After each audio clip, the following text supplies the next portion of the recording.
Hello and welcome to ForestVR's Forest Science Explorers. Today, we're going on a virtual field trip to a dry, open eucalypt forest in southern Queensland. We're going to meet Rex. He's a forest scientist called a forester, and it's his job to manage these forests for a range of reasons, including to keep the environment strong and healthy, and to grow and regenerate some of the beautiful hardwood timber we use to build our homes and schools. Come with us and look for clues that help explain how this forest has adapted to grow in its environment.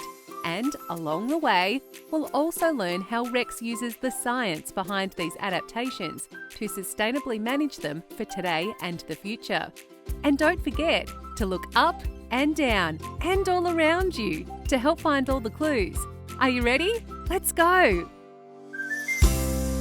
Hi, I'm Rex. Welcome to southern Queensland, this mixed eucalypt forest. Look at this beauty. Huge, isn't he? Oh, I reckon he's about 50 years old. This particular one would be ideal for our timber, flooring, housing, what you call home. This is my office. Let's take a look around, eh? The mixed eucalypt forests, like the one we're standing in now, are the most commonly found hardwood forests across Queensland and New South Wales. These forests exist in subtropical and temperate zones of East Coast Australia in shallow, well-drained soils.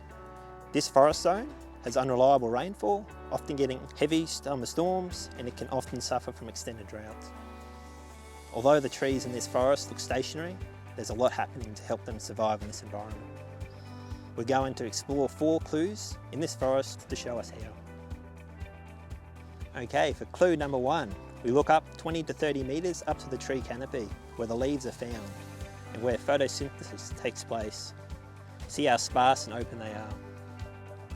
Look carefully and you'll also notice differences in the leaves as they grow. The younger leaves of the trees are wide and look like they are laying flat to absorb lots of sunlight to help grow quickly. As they age, their leaves become thinner and reduce in number and start to point to the ground to avoid the sun and slow water loss, allowing it to survive and grow in dry conditions. Now look down and you'll notice the sun's rays reaching the forest floor. This open canopy also allows more sunlight to reach the ground for all of these native grasses to grow. Clue number 2, let's head up to the top of the tree canopy to observe the ironbark's leaves.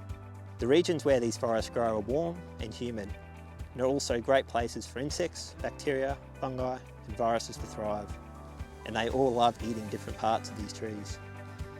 To stay healthy, the trees that live here need to produce physical and chemical defences against these potential attackers. This ironbark tree, for example, produces toxic oils in its leaves to ward off attackers.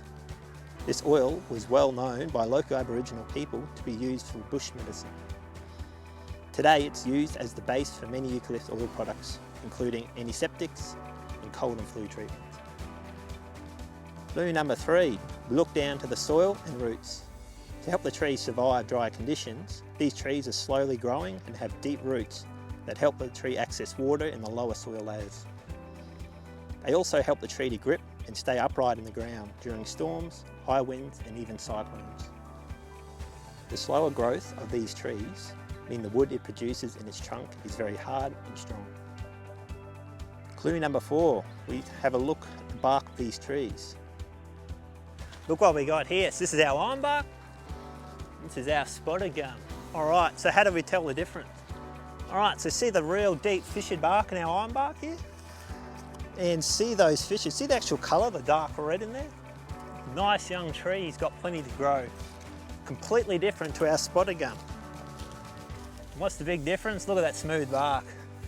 Alright, you might see there, she's sort of starting to flake off. So as it's growing, it's actually losing that outer layer of bark. Beauty. For thousands of years, Aboriginal communities living in these forests have used fire in the landscape to achieve a number of outcomes. The trees growing here have adapted and thrived to the presence of fire in the forest. If you look to the left, the spotted gum bark is smooth and hard to burn as they shed their rough outer bark as they grow larger. This thick insulating cork layer of bark extends all the way up there into the higher branches, protecting the tree from damage from fires.